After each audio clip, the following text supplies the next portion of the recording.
Haleluya, selamat datang di program kita Kamu Hebat. Karena saudara yang kasih dalam Tuhan, pada dasarnya engkau memang hebat. Saya nggak mau tahu apapun yang orang ngomong tentang saudara. Saya nggak mau tahu apa kegagalan, kekurangan, kelemahan yang ada pada saudara. Tapi hari ini saya mau bilang kamu hebat. Karena apa kamu hebat? Karena Tuhan menyertai, karena Tuhan mengasihi. Tuhan mau mati buat kita, curahkan darahnya buat kita. Supaya barang siapa yang percaya kepada tidak binasa, melainkan beroleh hidup yang kekal. Haleluya. Saudara yang kasih dalam Tuhan, saya sedang ada di gereja yang hebat ini. Gereja yang bernama The Parish of Saint Michael and All Angels. Saudara yang kasih dalam Tuhan, gereja ini dibangun, bayangkan 1881. Saudara udah lahir, jangankan saudara, mamamu belum lahir. Ya pendeta, engkau gua aja belum lahir. Saudara gue yang kasih dalam Tuhan, ini gereja yang luar biasa. Dan ini mengingatkan kepada saya bahwa Alkitab bilang, upon this rock I will build my church, upon gates of hell shall not prevail on it. Di atas batu karang aku akan membangun gerejaku, pintu alam maut tidak dapat menguasainya. Apa itu alam maut? Berarti roh kegelapan, saudara-saudaraku yang kasih dalam Tuhan. Nah, saudaraku yang kasih dalam Tuhan, siapa itu Saint Michael atau Mikael? Malaikat Mikael. Saudaraku yang kasih dalam Tuhan, bersama dengan saya kita mau mengupas tentang fungsi dari malaikat Mikael atau malaikat pimpinan perang, saudara-saudara, iya kan, untuk mengalahkan setan-setan. Nah, saudaraku yang kasih dalam Tuhan, satu kali di tahun 1992 sekitar bulan September, Oktober begitu, saya berjumpa dengan seorang yang berumur waktu itu mungkin masih sekitar 17 tahun. Dan 17-18 tahun. Nah, saudaraku yang kasih dalam Tuhan, hari ini beliau jadi hamba Tuhan yang banyak dikenal, khususnya dalam pelayanan setan-setan. Nah, yang menakutkan buat saya, karena kita dengan tim waktu itu melayani, ada istri saya lalu ada tim pelayanan juga di sana, dan kita melayani selama kira-kira 1,5 jam sampai 2 jam, mengusir setan-setan dalam tubuhnya, dalam hidupnya, segala ilmu keluar. Dan terakhir, nah ini dia yang terakhir, waktu kawan saya tanya, ini roh apa lagi? Karena ada banyak roh ini. Ini apa, roh apa lagi? Tiba-tiba ada jeritan yang sangat melengking, yang manusia normal tidak bisa mengeluarkan suara ini. Dan setelah sekitar setengah menit, sudah 30 detik cukup lama, tiba-tiba dia berteriak, Lucifer. Wah, semua gemetar, saudara. Bayangkan, saya keluar, gereja-gereja itu cukup besar, bisa nampung 1.500 orang kira-kira waktu itu. Saya keluar, pedagang-pedagang, tukang beca, semua pada berdiri di depan gereja dan tanya, ada apa? Saya bilang, lu kenapa emang? Dia bilang, kita dengar ada suara jeritan yang sangat menakutkan. Saudaraku yang kasih dalam Tuhan, orang yang saya ceritakan tadi, mungkin sudah pernah kenal, namanya Daud Tony. Nah, orang hebat itu sengaja saya bawa ke Sandakan untuk ngobrol sama saudara dari Sabah, Malaysia ini, di gereja yang luar biasa ini, Saint Michael. Pak Daud, haleluya. Hari ini kita mau bahas tentang Saint Michael atau malaikat Mikael atau malaikat Michael. Nah, Pak Daud tahu bahwa malaikat Mikael ini malaikat peperangan, dan kita dulu pernah berdoa buat Pak Daud waktu masih terikat setan-setan dan ada jeritan Lucifer. Nah, coba jelaskan. Saya akan jelaskan. Saya bertemu Lucifer itu pada waktu kelas 2 SMP. Pada waktu saya mempelajari. Orang sih ketemu pasangan teman hidup 2 SMP, dia ketemu Lucifer. Nah, terus gimana? Bagaimana perjumpaannya? Waktu itu kakek sama nenek guru saya berkata, untuk mempelajari ilmu terakhir, membelah dunia, itu ada tingkat 9. Engkau harus ketemu seorang guru lagi, seorang pangeran. Nah, saya bingung, pangeran apa itu? Saya tidak tahu waktu itu. Saya pikir kakek saya udah hebat, guru satu lagi ini lebih hebat lagi katanya. Waktu itu hari yang disepakati udah oke, langsung mereka ritual, terusan mengalirkan tenaga dalam diri saya. Tiba-tiba itu ada awan yang sangat gelap. Begitu awan sangat gelap, di situ saya lihat petir sambung menyambung dan gempa. Di mana itu? Waktu itu masih di Solo? Ada di daerah Sragen. Oh, daerah Sragen, saudara. Nah, tiba-tiba awan gelap. Di rumah atau di pertapaan? Di pertapaan. Ada awan gelap, petir sambung menyambung, gempa bumi. Dan tiba-tiba muncul satu sosok. Sosok itu tingginya 3 meter. Wajahnya itu seperti anak muda, lebih tampan melebihi Elvis Presley. Rambutnya silver perak. Terusan model Pak Daud ini ketahuan umurnya saudara. Orang mah Brad Pitt kayak apa? Dia Elvis Presley. lanjut. Ya. rambutnya silver perak Ya. dan bajunya putih berkilau. Terusan tuh kasutnya itu ada seperti model gini, tapi terbuat dari emas. Ya. Nah, setelah itu di matanya itu mengeluarkan sinar intan berlian dan bumi berputar di matanya. Nah, disitulah saya baru mengerti bahwa guru yang saya dipanggil nenek saya itu adalah kekuatan yang paling gelap. Nah, disitulah selama 7 Kamu waktu hari itu nggak berpikir bahwa jangan-jangan ini Tuhan? saya tidak berpikir, karena saya kan selama hidup saya kan tidak boleh bertanya dan tidak boleh membantah selama ikut nenek kakek dulu. Nah, tetapi di situ perasaan saya kaget, apakah ini disebut yang paling puncak gitu loh? Karena kakek saya ngomong itu adalah ilmu yang paling puncak, baik ilmu hitam maupun ilmu putih. Guru itu yang menguasai semuanya. Nah, disitulah saya baru sadar. Nah, disitulah saya selama 7 hari 7 malam tanpa makan, tanpa minum bersama dia. Dilatih dia secara khusus dan menemukan banyak sekali rahasia. Dan rahasia-rahasia ini juga termasuk tentang awal penciptaan. Nah, disitulah saya baru mengerti. Tetapi itu baru sebagian rahasia kecil. Karena banyak rahasia-rahasia dalam diri saya yang hilang setelah saya kalah, hilang ingatan 1 tahun itu. Nah, suatu rahasia yang sangat mengejutkan, baru saya mengerti bahwa guru saya yang disebut kakek saya itu adalah dulunya adalah malaikat.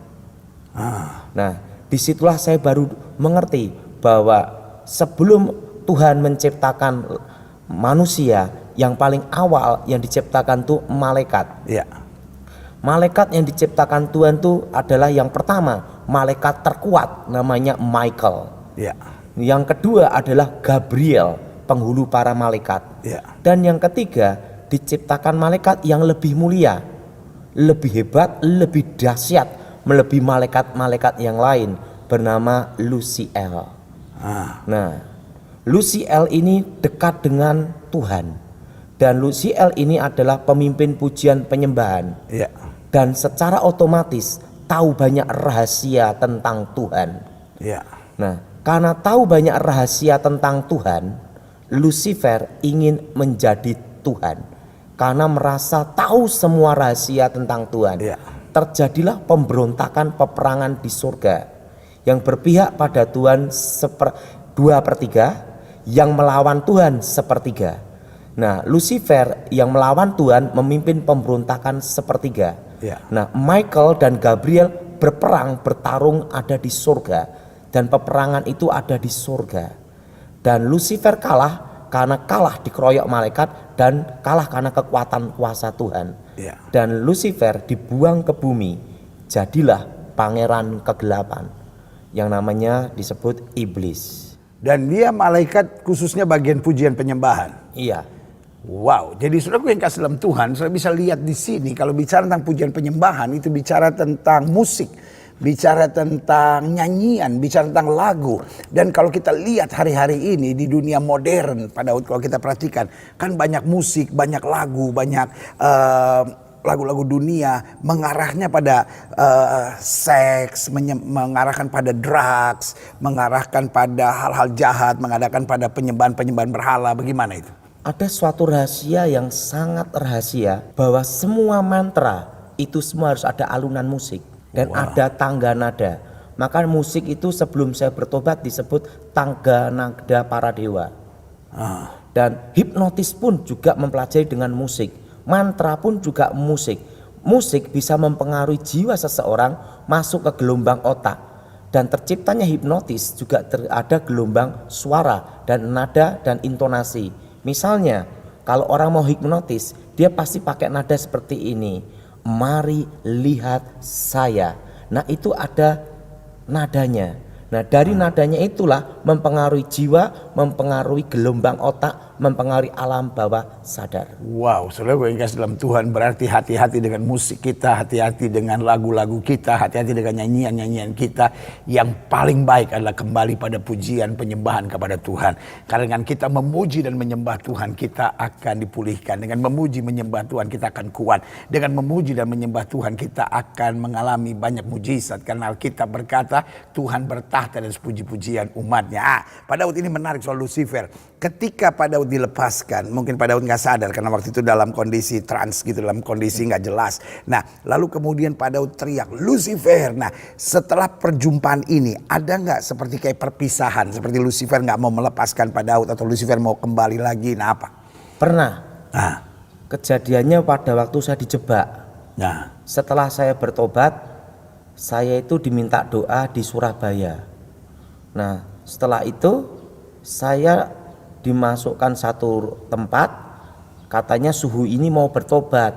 Nggak taunya saya dijebak, dikeroyok 40 orang. Nah, waktu dijebak 40 orang ini, di situ saya dimaki-maki, bahkan diludahi Pak Gilbert. ya, Nah, setelah itu ada suara dan saya tahu itu Lucifer. nah, Lihat, mereka yang berusaha engkau selamatkan saja berusaha malah mengecewakan dan mengkhianati engkau. Bahkan orang Kristen yang engkau bela pun tidak ada gunanya, bahkan mengkhianati engkau. Nah, Sandia berkata lagi, apakah aku pernah mengkhianati kamu? Nah, waktu itu saya berkata demikian, sekalipun Tuhan tidak pernah nolong aku pun saya tidak mau ikut kamu, saya gitu. ya. Nah, tapi saya percaya Tuhan selalu menolong saya. Dan akhirnya Pak Daud bisa keluar. Saya keluar dari tempat itu langsung dipaksa, dan saya disuruh tanda tangan. Daripada ribut saya tanda tangan lah, karena suhu itu kalah, karena dia punya tenaga dalam aliran listrik sama saya tidak berfungsi Pak Gilbert, karena saya tahu kelemahannya, yaitu pakai sandal. Saudara gue kasih dalam Tuhan, ini luar biasa. Ada pengalaman perjumpaan, ada pengalaman mau balikan. Jadi setan juga ada CLBK-nya, saudara. Ini hati-hati, saudara yang udah tinggalkan dosa. Mungkin tadinya saudara penjina, saudara tadinya minum mabuk, saudara tadinya drugs, judi, saudara tadinya hidup gak beres, saudara tadinya seorang lesbian atau homoseks. Waktu saudara mau keluar dari situ, lihat seperti pengalaman Pak Daud, iblis mau coba balik lagi, iblis mau coba balik lagi. Tetapi kita harus tegas, tolak. Karena apa? Karena Yesus tetap Tuhan yang dahsyat dan luar biasa. Nah, tadi perjumpaan dengan Lucifer, bagaimana perjumpaan Pak Daud dengan Tuhan Yesus? Saya ketemu Tuhan Yesus pada waktu saya hilang ingatan. Saya kan didoakan pendeta-pendeta dan Pak Gilbert termasuk yang doakan. Ya. Dan banyak pendeta yang doakan juga. Bukannya tambah sembuh, tambah gila. Dan tepat 1 tahun 93, waktu itu ada cahaya terang yang menyinari masuk kepala saya. Dan terdengar suara, akulah Alfa, akulah Omega. Akulah yang awal, akulah yang akhir. Akulah aku, YHWH, Yahweh. Aku telah mati, bangkit hidup kembali. Amin. Yesua HaMasiah. Saya ketemu Tuhan Yesus sendiri tahun 93. Ya. Dan Nah, bagaimana perbandingannya Yesus? Kan Pak Daud pernah jumpa Lucifer, pernah jumpa Yesus. Nah, bagaimana perbandingannya? kalau Lucifer itu adanya rasa takut, ketakutan luar biasa dan bingung luar biasa. Nah, kalau ketemu Tuhan itu damai luar biasa dan tenang. Nah, penampilannya sama-sama gagah gitu. Iya, tapi bedanya kalau Tuhan tidak bisa melihat wajahnya. Kalau Lucifer saya bisa lihat wajahnya. Sampai sekarang pun gambarkan juga bisa. Oh, lihat, sudah gue yang kasih dalam Tuhan bedanya. Yang satu ketakutan, kecemasan, kepanikan. Karena di mana ada setan, di mana dosa selalu ada kepanikan, kecemasan, ketakutan. Tapi di mana ada Kristus selalu ada damai, ada kemenangan, ada sukacita, ada kedahsyatan. Nah, Pak Daud, apa pesan Pak Daud buat pemirsa Kamu Hebat ini? Sebenarnya ada salah pada waktu 7 hari 7 malam itu baru saya mengerti tentang awal sebuah peperangan antara manusia dan setan. Ya. Nah, awal peperangan itu yaitu pada waktu Tuhan menciptakan manusia. Ya. Tuhan perlu teman untuk bicara. Ya. Tuhan perlu sahabat. Ya. Nah, untuk menggantikan posisi Lucifer, malaikat yang paling disayang Tuhan, harus diciptakan yang lebih mulia dan lebih dahsyat. Ya. Bahkan lebih dahsyat dan lebih malaikat. Maka diciptakanlah Adam. segambar serupa dengan Tuhan. Ya. Nah, setelah itu baru ciptakan Hawa. Lucifer marah karena posisi dia diambil. Oh. Posisi dia diambil dan Lucifer tidak diampuni. Ya. Nah, Lucifer pakai ular untuk menjatuhkan Adam dan Hawa. Nah, yang jadi pertanyaan, kenapa manusia diampuni, setan tidak? Ya. Nah, Lucifer memberontak kepada Allah dari keinginannya sendiri, merencanakan memberontak melawan Tuhan. Ya. Nah, sehingga Tuhan tidak mengampuni. Nah, manusia tidak ada keinginan melawan Tuhan. Ya. Manusia tidak merencanakan pemberontakan, tapi manusia dibujuk, digoda setan untuk melawan Tuhan. Makanya manusia diberi kesempatan pengampunan.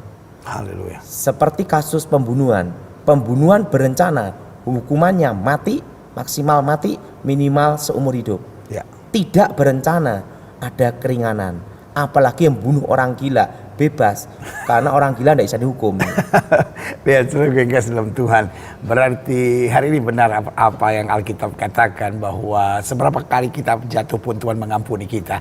Tetapi jangan kamu sesat, Allah tidak membiarkan dirinya dipermainkan. Jadi jangan mempermainkan Tuhan, jangan melawan Tuhan, jangan memberontak kepada Tuhan. Tetapi kalau karena kita dalam kehidupan akhirnya terpengaruh, terseret, jatuh, bangkitlah. Masih ada kasih karunia Tuhan. Karena Alkitab berkata jelas, mari kamu yang letih lesu dan berbeban berat, aku akan beri kelegaan kepadamu. Nah, Pak Daud, apa pesan terakhir Pak Daud untuk pemirsa Kamu Hebat ini? Maju dalam Tuhan, ikut Tuhan. Jangan berpikir bahwa setan itu menolong, karena setan tidak akan menolong dan tidak akan menyelamatkan manusia, karena dia tahu tidak diampuni. Saudara gue yang kasih dalam Tuhan, kalau kita baca dalam Matius pasal 25 ada dua tempat. Yang pertama untuk manusia. Iya kan? Dan yang kedua untuk setan dan pengikut-pengikutnya. Setan tidak mau kesepian di neraka. Dia seret dengan berbagai cara. Ada yang dia bujuk, ada yang dia tekan. Tetapi kalau kita goyah dan kita ikut, kita akan terlempar. Karena neraka bukan tempat manusia. Neraka diciptakan Tuhan untuk membuang setan dan pengikut-pengikutnya. Karena itu jangan mau jadi pengikut setan. Apapun tawarannya, the devil never work for free. Setan gak pernah kerja gratis. Dia tawarkan sesuatu yang indah. Tujuan untuk menghancurkan. Ikut Yesus, dekat dengan Yesus, tetap jadi pengikut Yesus. Mau ada badai, mau ada angin ribut. Selama kita berjalan bersama Yesus, kita lebih daripada orang-orang yang menang. Saya Gilbert Lumondong bersama rekan saya Daud Tony di program Kamu Hebat ini mengingatkan buat saudara, jangan main-main dengan setan. Lucifer mau menghancurkan, Kristus datang untuk memulihkan. Kalau saudara tertarik dengan program ini, bagikan kepada teman-teman saudara. Saudara boleh like, saudara boleh subscribe, dan kiranya program Kamu Hebat ini menuntun saudara senantiasa menjadi orang-orang yang hebat. Haleluya.